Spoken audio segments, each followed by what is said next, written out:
এই গাইজ, আপনারা কেমন আছেন? আসলে একদমই সময় পাচ্ছিলাম না আপনাদের সাথে কথাবার্তা বলার। সো খুব কম সময়ে এআই নিয়ে কিছু গল্প হবে এখন।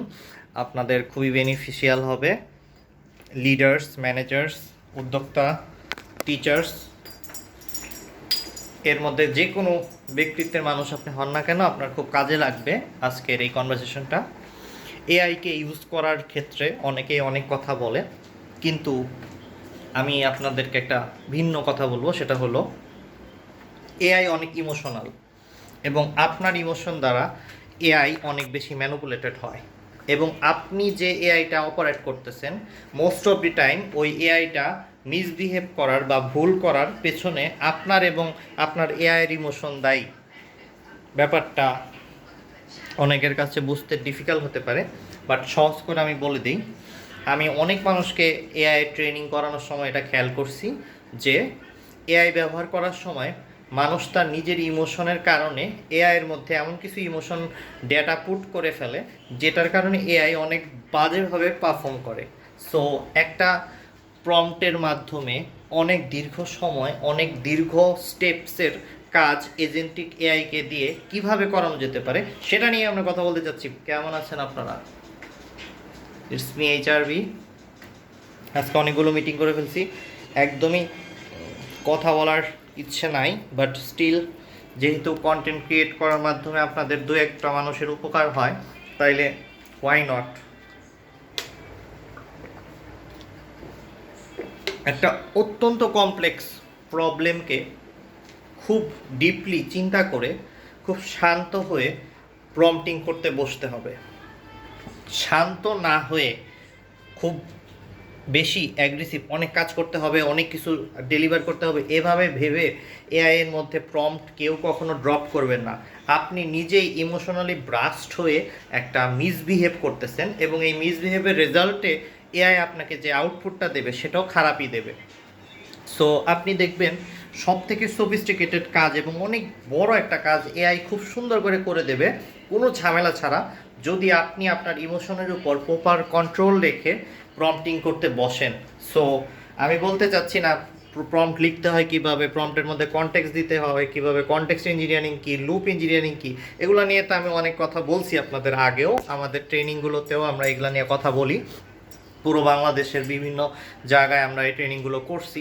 সো ওখান থেকে হয়তো আপনারা জানেন ব্যাপারগুলো, কিন্তু আমি বলতে চাচ্ছি ইটস আ পার্সোনাল ট্রেনিং। একটা প্রবলেমকে প্রথমে আপনি ফান্ডামেন্টালি বুঝতে পারছেন কি না, প্রবলেম সলভ করার চেষ্টা করতেছেন না সিমটম সলভ করার চেষ্টা করতেছেন, সেটা আপনার আগে বুঝতে হবে।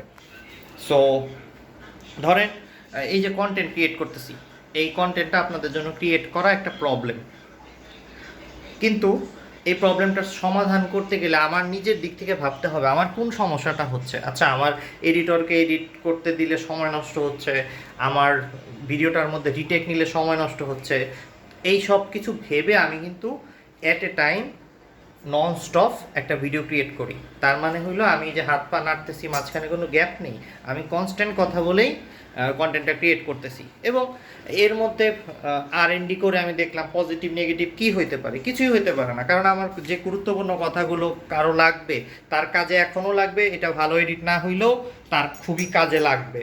দ্যাট মিন্স কাজে লাগার যে পোর্শনটা সেটা আমি নিশ্চিত করতে পারতেছি জাস্ট কথা বলেই। তাই এডিটিংয়ের জন্য বেশি সময় নষ্ট করে তো আমার লাভ নাই, আমি হাঁটাহাঁটি করতেছি, আমার বডির জন্য বেটার, বডি ফার্স্ট অ্যাপ্রোচে, এবং কন্টেন্টটা বানিয়ে ফেলতেছি, আপনাদের সাথে কথা বলা হয়ে যাচ্ছে। সো এইটা হইলো একটা চিন্তার প্যাটার্ন, যেটাকে আমি আগেই বলেছিলাম, ইলন মাস্ক হাজারবার বলে, সেটা হইলো ফার্স্ট প্রিন্সিপাল থিঙ্কিং। আপনার একটা প্রবলেমের গোড়ার সমস্যাটা ধরতে হবে, দেন ওইটার সমাধান করার জন্য এক্স্যাক্টলি কী চাচ্ছেন সেটা বুঝে তারপর প্রম্পটিংয়ে হাত দিতে হবে। এর আগে যদি আপনি প্রম্পটিং করেন যে একটা প্রবলেম হইতেছে, আচ্ছা আপনি প্রম্পট করে সলভ করে দিবেন, এরকম হয় না ব্যাপারটা। তার মানে হলো এআই দিয়ে কোনো কিছু লেখার আগে আপনার প্রথমে নিজেকে শান্ত করতে হবে এবং প্রবলেমটাকে ডিপলি বুঝতে হবে। বুঝার পর একদম ওয়ান শটে খুব তাড়াতাড়ি একটা প্রপার আউটকাম আনা যায় কিভাবে, সেই চিন্তাটা আপনার মাথায় করতে হবে। অনেকেই দেখবেন, আমি দেখি যে একটা মানুষ তার স্কুল থেকে বাসায় যাচ্ছে সোজাসুজি 5 মিনিটে পৌঁছে যাবে। আবার আরেকটা মানুষ আমি দেখি যে তার বাসা থেকে স্কুলে যাওয়া বা স্কুল থেকে বাসায় আসার সময় তার 5 ঘন্টা সময় লাগতেছে। কেন লাগতেছে? হচ্ছে নানান জায়গাতে হেঁটে ওইখানে পৌঁছাইতেছে। এই উদাহরণটা দ্বারা আমি যেটা বোঝাতে চাচ্ছি সেটা হলো, আপনারা যখন এআইকে প্রম্পট দেন তখন সে এলোমেলো ডেস্টিনেশনে ঘুরতে থাকবে যদি আপনি প্রবলেম না চিন্তা করে সিমটমকে সলভ করার চেষ্টা করেন। এটা সব সময়ই বেশিরভাগ ক্ষেত্রে আমি দেখি যারা যখন ট্রেনিং করায় তখন মানুষ করতেছে। আপনি জাস্ট একটা স্টেপ এভাবে করে ধাক্কাচ্ছেন কেন? এখন এজেন্টিক এআইয়ের যুগ, তার মানে হলো এআই অনেক স্টেপ সামনে গিয়ে আপনাকে একটা সলিউশন বের করে দিতে পারে। দ্যাট মিন্স আপনার সবসময় প্রম্পটিং করার সময় multi steps, loops and other outcomes সহ এআইকে দিয়ে একবারে বের করে আনার মতো করে প্রম্পটটা লিখতে হবে এবং প্রবলেম সলভ করতে হবে, নট সিমটম। সো আশা করি বুঝতে পারছেন। তো স্টেপস যদি বলেন, শান্ত হয়ে বসে যাবেন, আগে খাতা কলমে লিখবেন প্রবলেম এবং সলিউশনটা কি চাচ্ছেন এবং পুরো প্রবলেমটাকে খুব সহজে কিভাবে সলভ করা যায় সেটা আগে মাথায় প্ল্যান করবেন।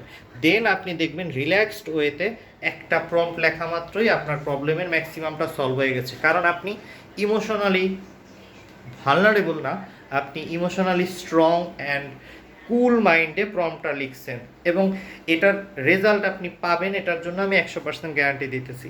নেক্সট টাইম এভাবে করে প্রম্পট লেখার চেষ্টা করেন, দেখবেন আপনার 5-7 ঘন্টার এজেন্টিক ওয়ার্কের ক্রেডিট বেঁচে যাবে।